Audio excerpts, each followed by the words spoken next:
All right, good afternoon, everyone. My name is Nicole Kramer, and I am the Programming and Partnerships Manager for Memorial Hall Library in Andover. And I want to welcome you all to this afternoon's virtual gallery talk. I would like to take this opportunity to thank the partnering libraries in Tewksbury and Amesbury for sharing in today's talk.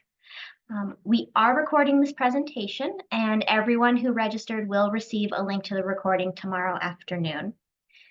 If you have any questions throughout the presentation, please add them to the Q&A and we will address as many of them as we can at the end. Here in Andover, we are so fortunate to have the Addison Gallery of American Art so close, located just up the road on the campus of Phillips Academy. Today we'll be exploring their new exhibition, Robert Frank and Todd Webb, Across America, 1955, organized by the Museum of Fine Art, Houston. The exhibition is on view now at the Addison and will be on display through the end of July. So if you are inspired after today's talk, I encourage you to visit the Addison and take in these photographs in person. The gallery is free and open to the public. We will be scheduling an in-person tour of the exhibition over the summer, though we don't have a date for that tour just yet. Today, we are joined by Lisa Volpe, Associate Curator of Photography at the Museum of Fine Arts, Houston. Lisa will share about some of the photographs featured in the exhibition. Lisa, thank you so much for joining us today. I will now turn things over to you.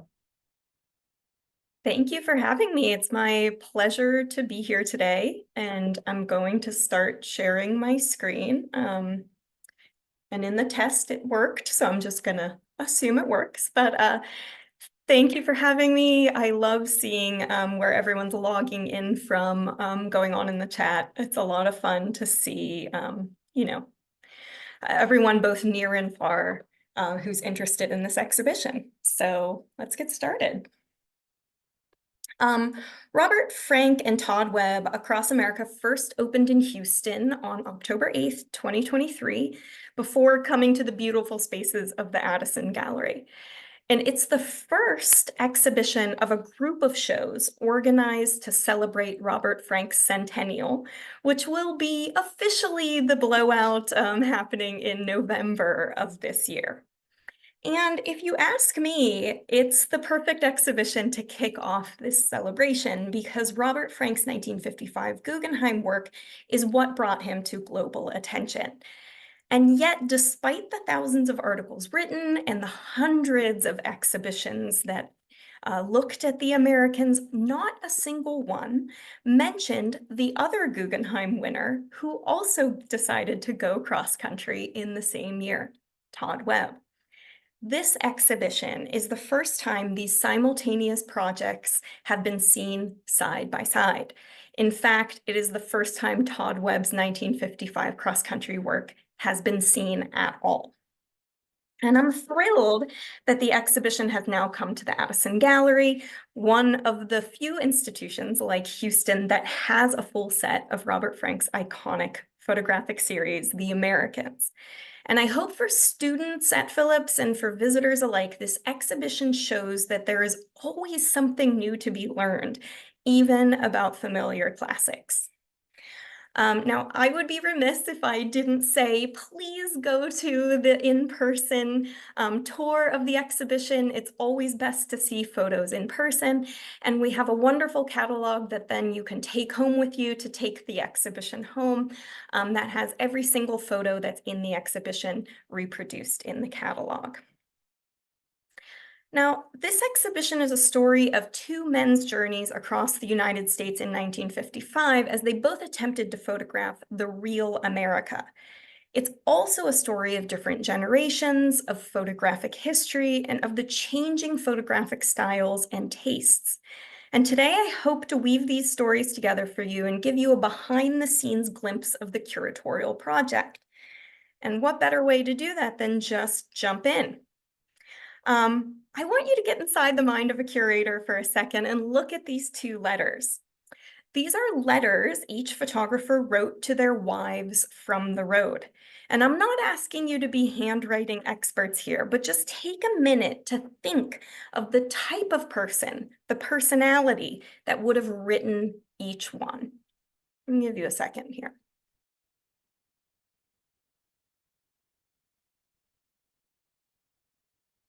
So just looking at these pages, we can already begin to understand the personalities of our two photographers. Todd Webb's letter is on the left, and it's precise, evenly spaced, and level. And these words, precise, even, level, are also good descriptors of his personality. Robert Frank's letter on the right is a little more hastily done, and the words wrap the paper in unique ways, almost working against the confines of the edges. This rapid and adaptive style is also typical of Frank's personality. Now, these letters help us to understand the personalities of these men and the two artists a little better.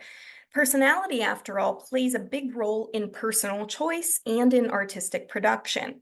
In Robert Frank and Todd Webb Across America in 1955, the texts next to each photo attempt to reveal the personalities of these two photographers, in turn lending greater understanding to the photos. So in this project, it was important to reveal how the two men's personalities formed their methods, their artistry, and finally their message. So let's begin with Robert Frank. Now, Robert Frank is indisputably one of the most famous and influential photographers of the 20th century. In addition to his innumerable accolades, he was called, quote, the artist who best captured America. And that's high praise. Much of his fame rests on the book The Americans, which was first published in the US in 1958. And with 83 images in its slim frame, the photo book is now a classic, selling out in each of its reprintings and continually influencing ever more generations of photographers and theorists.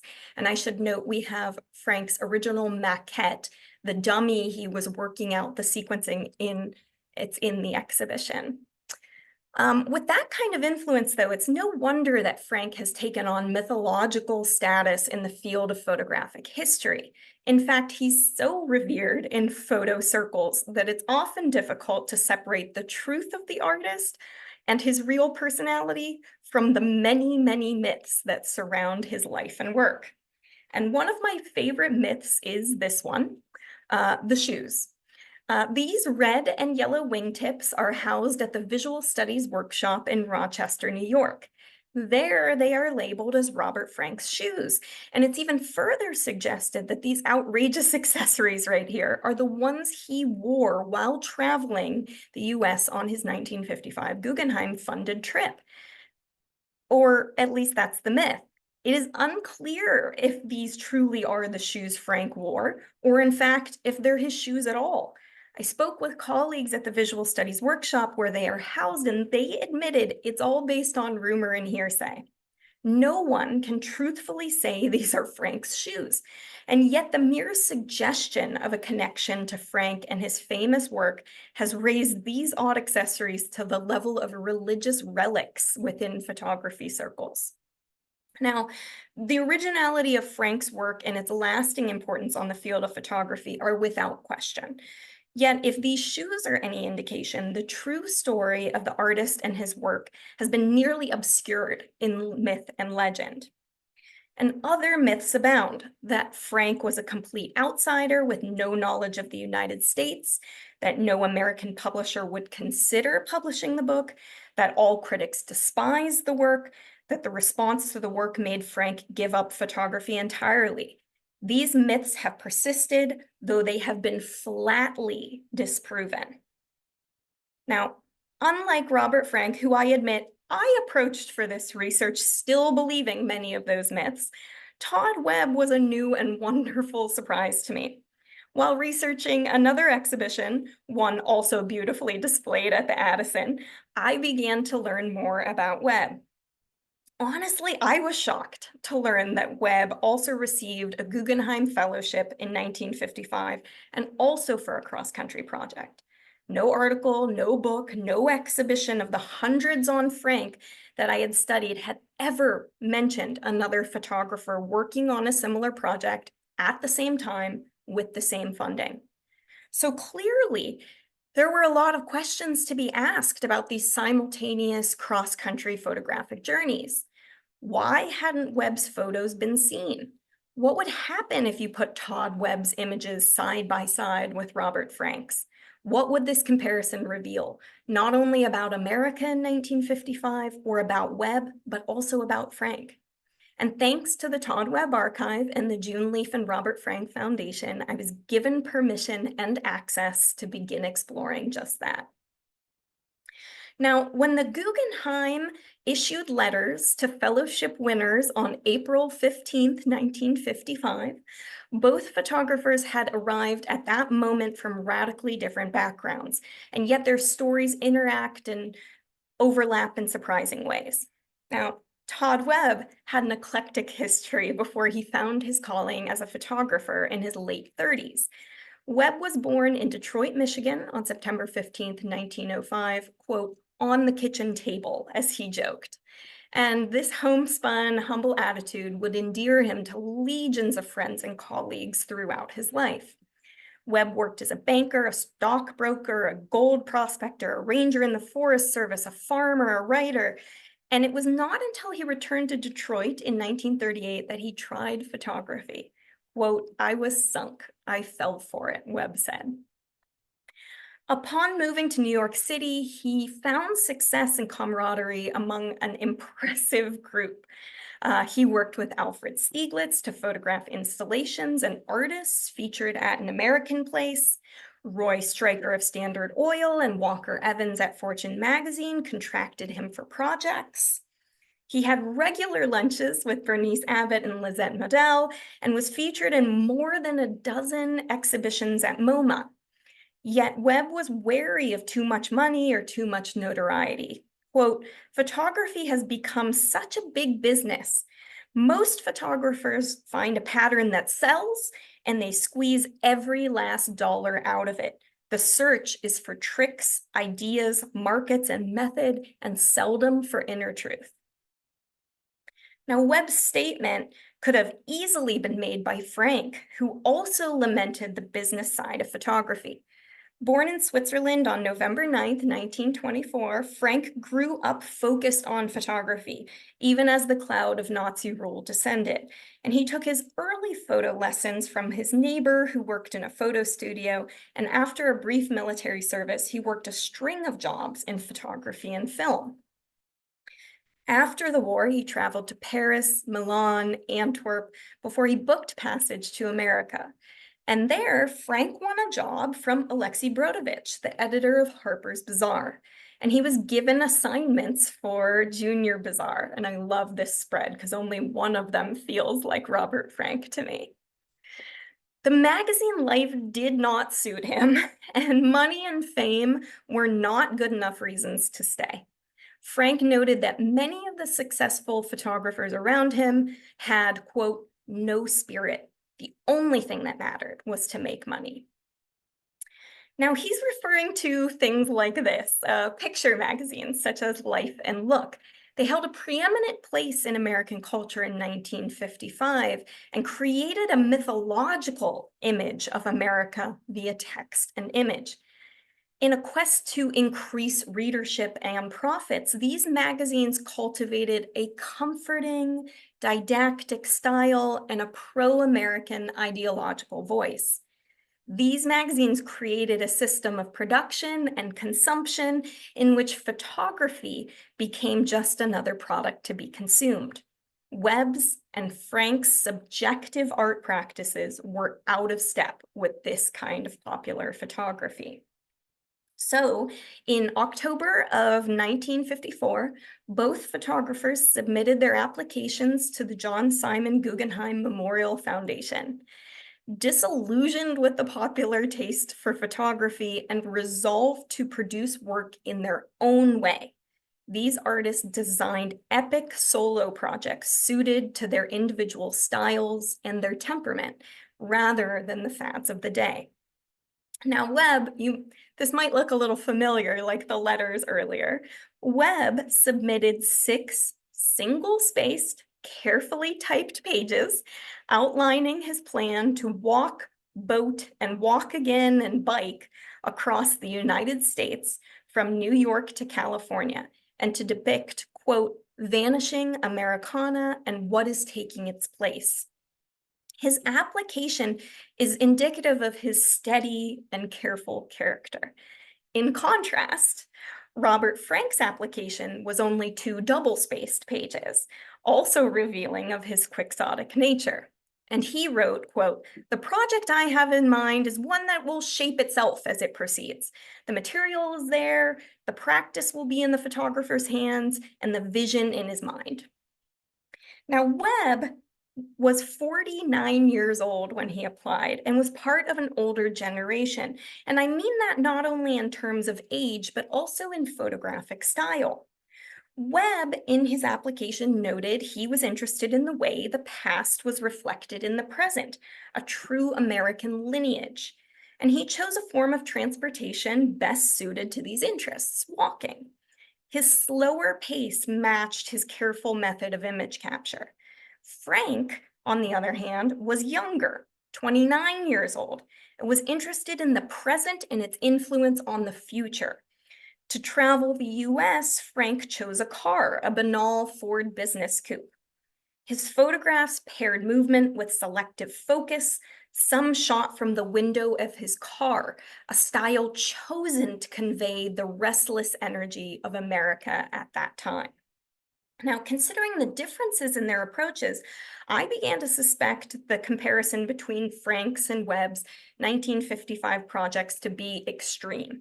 What I was surprised by were the close similarities. Now, Webb began his journey first. He officially set out on April 20th with a full pack, 3 cameras, and small notebooks, one for his journal and one to use as an exposure record. He averaged about a roll of film a day for his 5-month journey.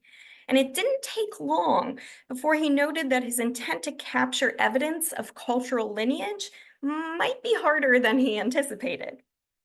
On April 23rd in central Pennsylvania, he wrote in his journal, quote, "I would say that people in general in this area lack cultural and intellectual interests." Ouch. "They seem to have strong interests in the land and in being neat and in taking care of their property, and they have a sort of unwitting pride in the historical background of this place, but without any real knowledge." Rather than historical pride or knowledge, Webb did note the shining new cars, the new gadgets, and the desire to consume and keep up with the Joneses as the primary ways these Americans lived. Now, in St. Louis, Webb recognized something more disturbing at the local zoo, a contemporary sign of shameful American history. Just inside the gates, he encountered a Black school group, the children no older than 9 or 10. Webb's attention was drawn to the reaction of the majority white crowd, who shot glances at the children. He wrote in his journal, quote, "Soon we will wonder how it happened, how Joe McCarthy got to be the boss, how we became the tools of Hitler, discrimination." Webb's frustration at these aggressions inspired him to raise his ever-present camera, capturing this poignant image of a young Black girl walking with her head down, gaze lowered, as a white mother behind her clutches her possessions tight to her chest and stares in alarm. Notably, Webb's true light bulb moment, his major realization, was sparsely recorded. Only 3 photos and a line or 2 in his journal record his July 4th visit to the Taos Pueblo. Now, the Pueblos are the oldest continuously inhabited communities in the United States, so they're an ideal example of cultural lineage, just what Webb was looking for. But what he found was radically different.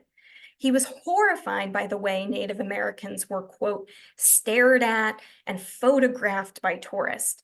And there seems to be little humility among those tourists," he wrote. Webb realized in that moment that American lineage is not a picturesque building in a square or the preservation of wagon stops in the plains. Instead, American history is alive in the various forms of destruction, injustice, and rabid, unfeeling consumerism perpetuated in the names of American freedom. As he continued his journey, Webb made peace with this reality.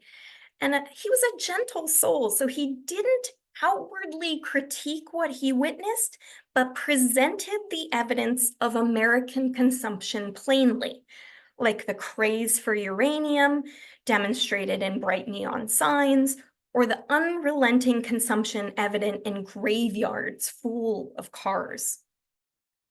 And in other photos, Webb captured the scene with a bit of gentle humor. It was his way of first making you laugh so that you realize the truth. Like this truck stop cowboy who dwarfs the actual humans drawn to the colossal. There are two in there if you can find them both. Or the incongruity of a tough local saloon with a childlike gumball machine on the bar. Now, Webb noted about this image, quote, Dodge City is a little pitiful about trying to keep its title of cowboy capital of the world. I don't think a cow has shown a teat in town for years, let alone a real cowpoke. Sorry to anyone from Dodge City. Now, Frank, of course, did not keep a daily journal like Webb, and yet he speaks volumes through his limited number of letters and thousands of images, more than 28,000 made on his journey. One of Frank's first stops was the Ford Motor Plant in Detroit, Michigan, the birthplace of the symbol of mid-century American life, the car. In a letter home to his then wife, Mary, Frank described the car plant.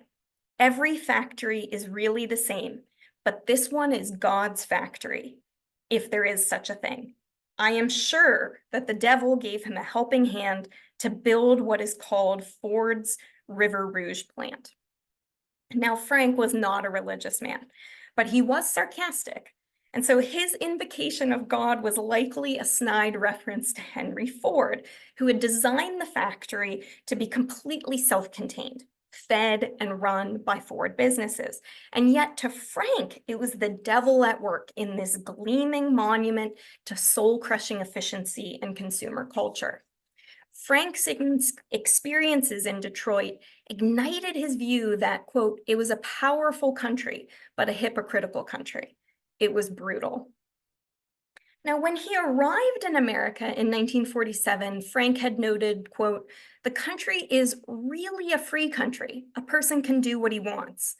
But the years that followed that first enthusiastic letter and his experiences on the road, including 3 or 4 arrests, we're not quite sure how many times he was arrested on his travels, but it's either 3 or 4. These experiences changed him. He said, quote, power and money, and that especially the latter is the mark of success upon which the system insists. That's the way it is in America. Now, in the rigid and dispassionate structure of the Ford plant, Frank recognized a symbol of American culture, an unending treadmill in which workers become subservient to the consumer goods they covet. One photograph, this one right here, shows 2 older Black workers separated outside the factory. Taken from behind, that rigid geometry dwarfs them, seeming to crush or cover them with its weight. Frank wrote his parents from Los Angeles in December during his journey, noting, quote, since I have been working on the Guggenheim project, my attitudes about what I am doing have changed. America is an interesting country, but here is a lot that I do not like and that I would never accept. I am trying to show this in my photos. It's important to note here that despite popular myth, Frank was not critical of the everyday people he photographed, like this man lonely on a park bench in Los Angeles. In fact, when Frank himself described his Americans project, the most common words he used were love and hope. He was angry at certain situations, but always hoped for something better. Frank had a deep empathy for people and instead aimed his critiques at the systems of power that kept people struggling and divided. This beautiful photo of a young woman, Frank presents her like she's an angel, with a halo above her. It's a moment of mutual recognition between photographer and subject, two souls meeting and moving on. That's how Frank felt about the everyday person. Yet for those in power, Frank launched arrows of critique, like this awkward image of a politician on the right. The cutout holes suggesting that all politicians are the same, and any white man of a certain age could be slotted into that place. Now, Webb and Frank photographed many of the same subjects: bars, cowboys, crowds, odd architecture, parades, and trolleys. And while the photographers were drawn to similar subject matter, their photographs are distinguished by their personalities, idiosyncratic approaches, and unique artistic styles. 29-year-old Frank, young and eager, traveled quickly by car and utilized a shot from the hip style. 49-year-old Webb walked thousands of miles, creating precise and carefully composed photographs. And yet they recognized the same social ills: mindless and continuous consumption, racism, isolation. And they critiqued these systems in ways befitting their personalities and style. Now, after returning home from his journey, Webb wrote in his journal another statement which seems to summarize both men's experiences. Quote, "Each person has a set of values. Sometimes there is no realization of this. What are your values? I don't fit into this society too well. I don't have the drives and ambitions to be a so-called success. And yet, I am a success." The truths that both Frank and Webb encountered on their travels, the social ills of America, were irreconcilable with the idealized American image from popular media. Yet, in the distance between myth and reality, both men found fertile ground for their art and an expression of their personal temperaments and beliefs. Their cross-country trips shaped them into better artists, more aware of their point of view, and more confident in their artistry. Thank you. I'm happy to take questions. Great. Thank you so much. That was really fascinating. It's always great to hear from the people who kind of do the research and put it all together. So far, we just have one question from the audience. They wanted to know about Robert Frank and like what was he arrested for during his travels? He was arrested several times, as I mentioned. The first time he was arrested in Detroit for traveling with a Black woman in his car. As simple as that. The likely second and third, or even second, third, and fourth times he was arrested, it happened in the South for no bigger crime than looking Jewish and sounding foreign.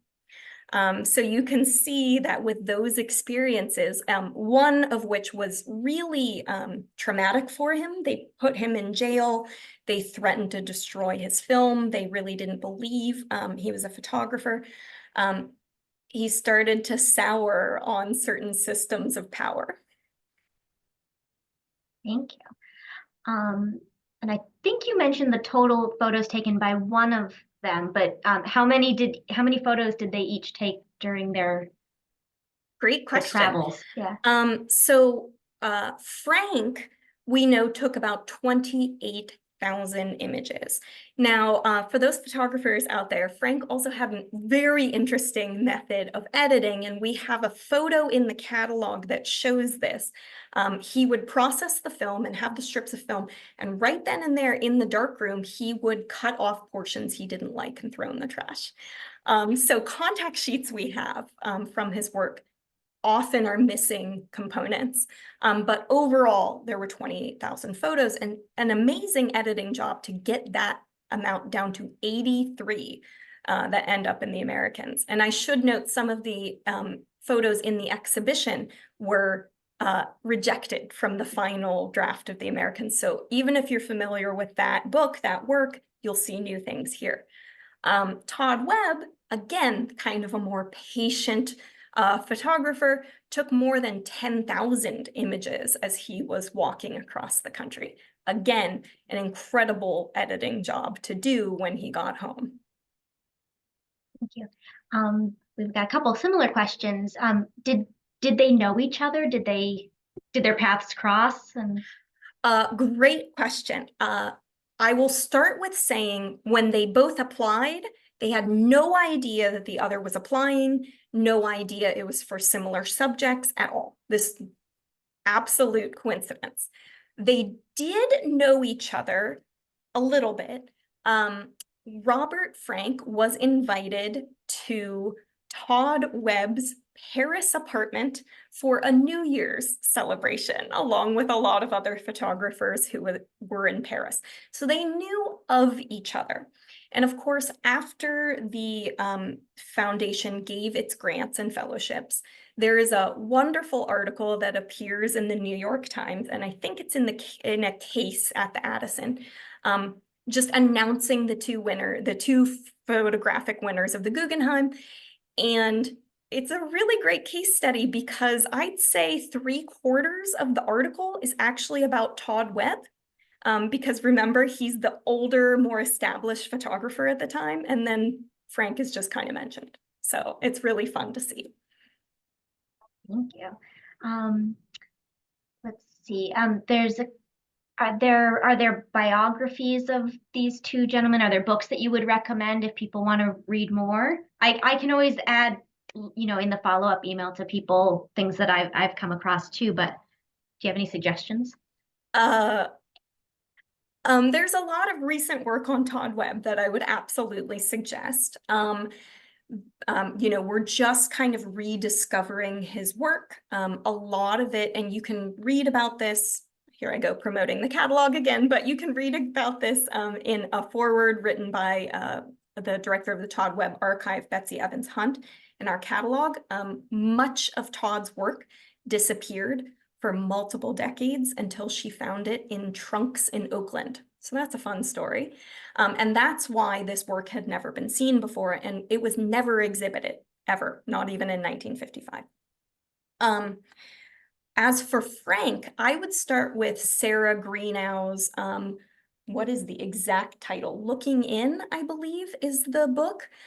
She is the most thorough investigation of Frank before the Americans and during.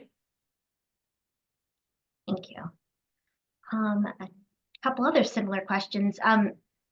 What was their respective work process? Did they develop while they were on the road, and how did that all work while they were traveling? You guys ask great questions. Both of them were developing, well, let me be clear. Frank was developing on the road. He would stop and find a friend's darkroom and use it for a time. Again, that photo that you'll see in the catalog is Wayne Miller's darkroom in California, where he's developing this film. Now, Webb had a different system in place. He had gone to Life magazine. I know it's kind of a deal with the devil for him, but he had gone to Life magazine and said, you will have first shot at my images if I can send you rolls of film while I'm walking and you send me back contact sheets.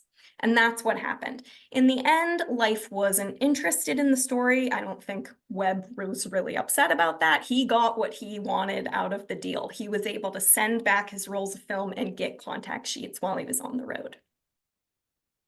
Thank you. Let's see. And so the photographs now, where are their archives, or who owns these photographs that are in the exhibition? all but All. all but 4 of the photographs by Frank are owned by my institution, Museum of Fine Arts Houston.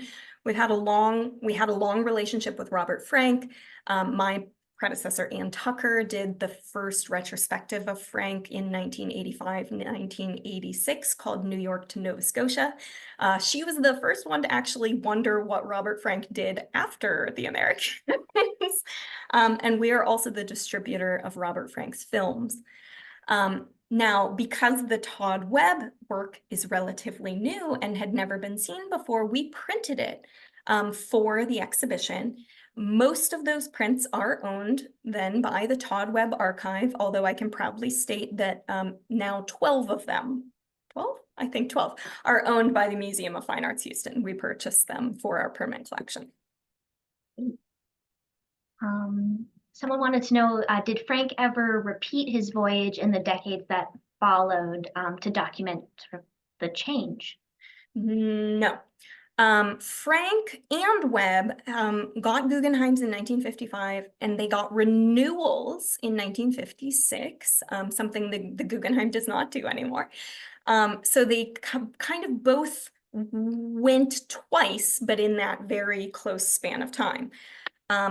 After that, Webb did some work going cross-country, but looking for and at very specific things.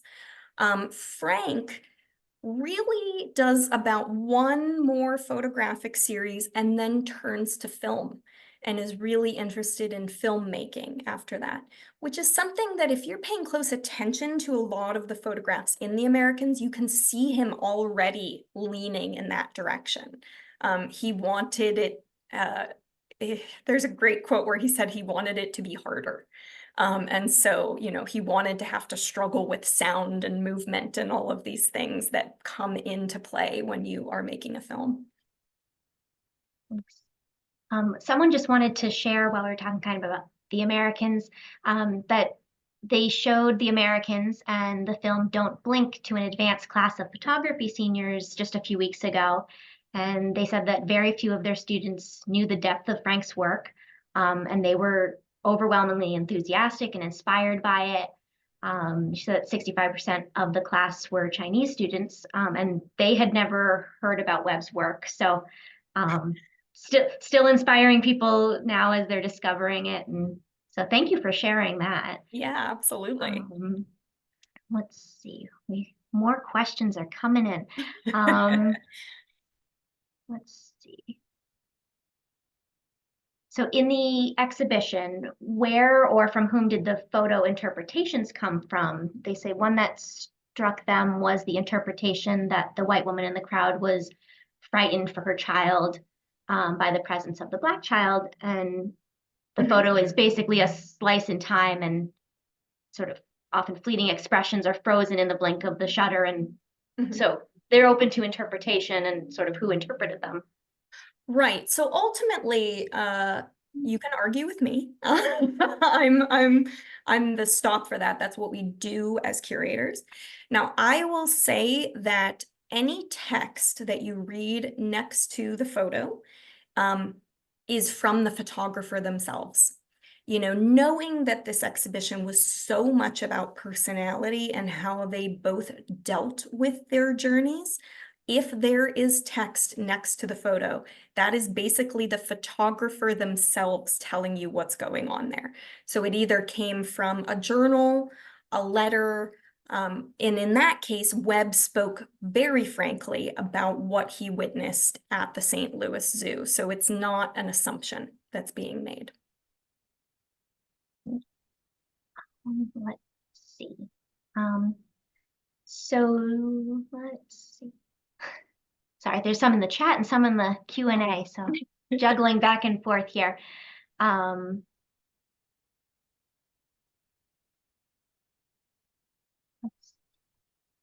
think we've answered quite a few of them in one way or the other.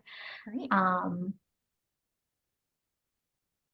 Someone said at the beginning, you showed a slide of Webb sitting in a courtyard with a woman, and they wanted to know if that was Georgia O'Keeffe. It was Georgia O'Keeffe.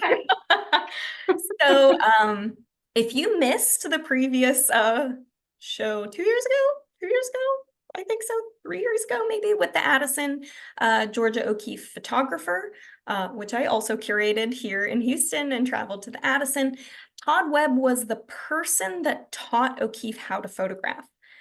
They were very close friends. I think the portraits Todd took of Georgia O'Keeffe are some of the most charming, because you can tell how close they were, and her guard is completely down and she looks playful and happy.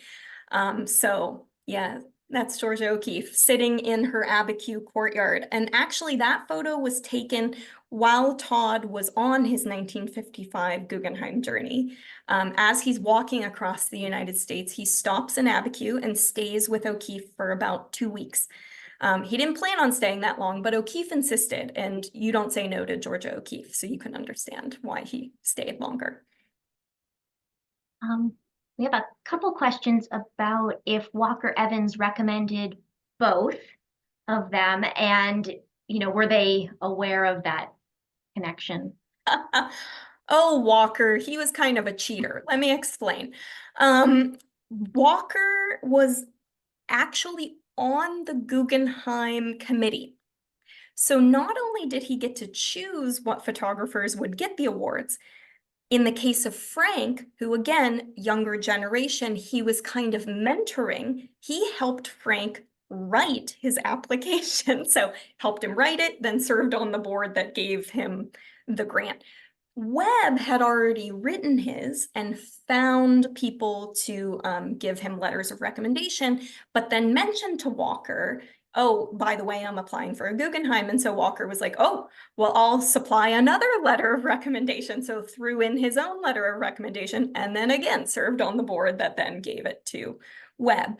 But Webb and Walker were they were closer in age, more like friends, whereas Frank is younger and it's more of a mentorship kind of role. But they both knew him very well. They both got letters of recommendation from him in one way or another, and they thanked him for helping them get the Guggenheim. Thank you. Someone had some question. They were curious about the respective choice of cameras, lenses, films that they each used and how those might have differed. It's funny. I always prepare for this question because somebody's going to ask it at some point in time. But I have yet to be in a painting lecture where somebody asks what kind of brushes people use. So it's like it's a very photographic thing to ask. And I still don't know how I feel about it. But let me answer it. Webb took 3 cameras with him. He took 2 Rolleis and a Leica. Frank took 1 Leica. As in terms of the film they used, I couldn't tell you, though if you look at Sarah Greenow's book, and let me be precise, she put out 2 versions of that book looking in. One is a slimmer version. You want the thicker version because that has the American's contact sheets in it, and you'll be able to read what type of film it is. Let me see here. Someone was curious about why the Guggenheim would approve both projects when they were so similar. Any thoughts on that? That is a great question. And it's so funny because even today, I mean, how many decades after this Guggenheim round, getting the original files from the foundation, you basically have to sell your firstborn. They really keep everything tight, close to the vest. They really don't share that information. And we actually only know Walker Evans was on the selection committee because he put it in letters to other people later on. We wouldn't have even known that.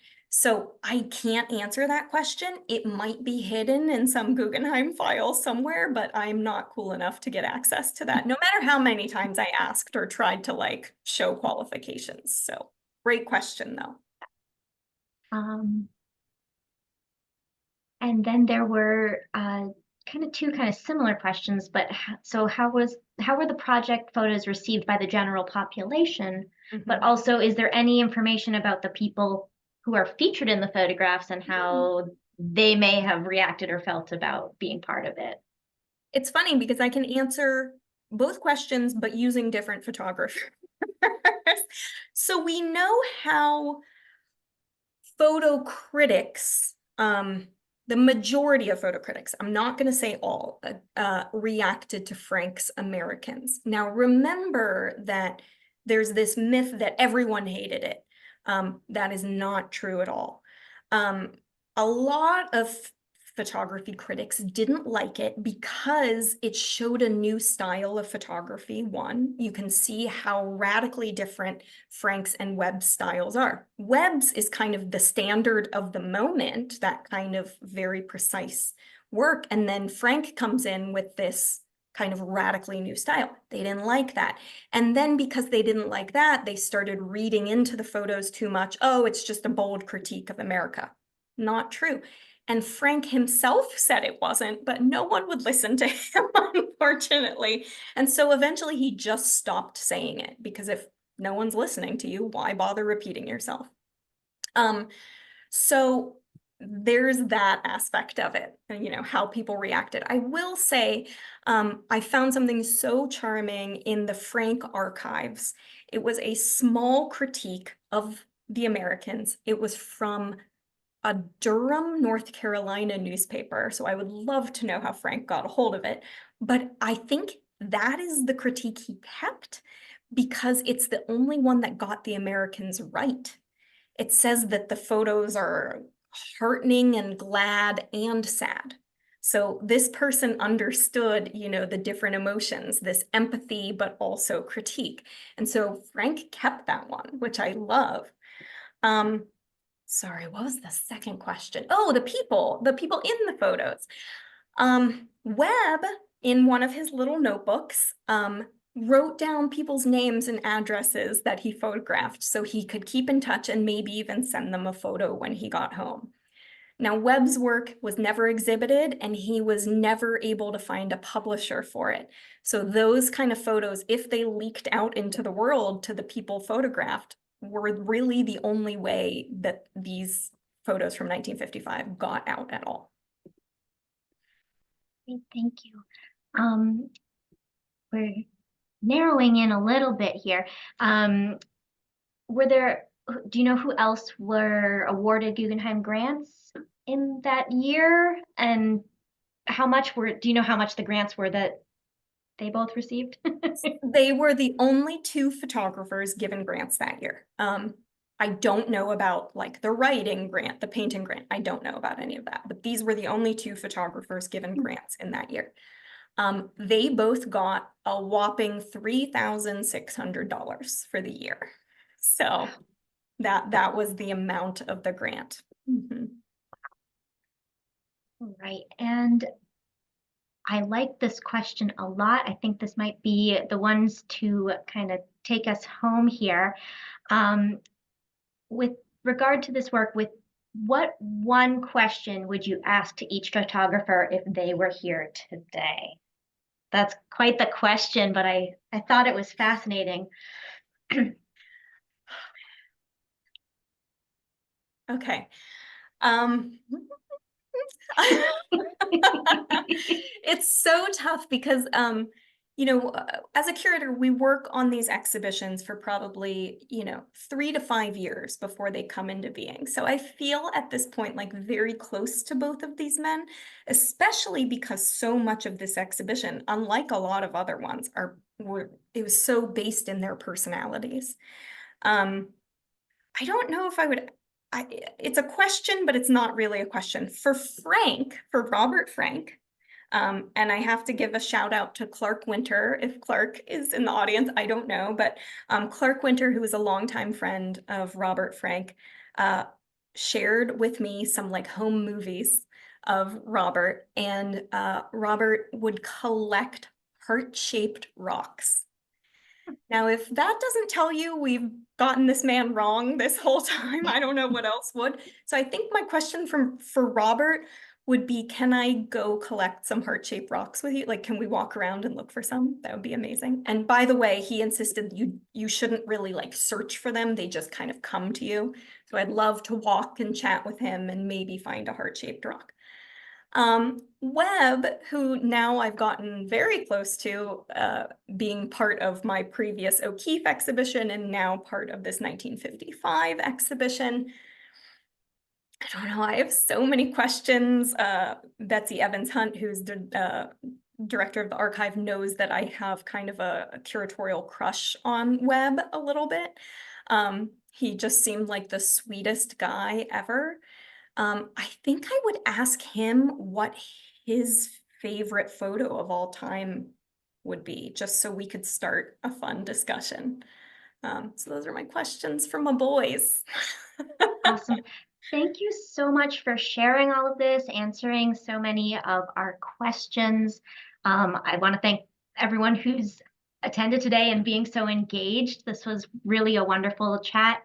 As we, mentioned at the beginning, please, if you're local and can make it to Andover, sometime in the next couple months, the exhibition will be on display through the end of July.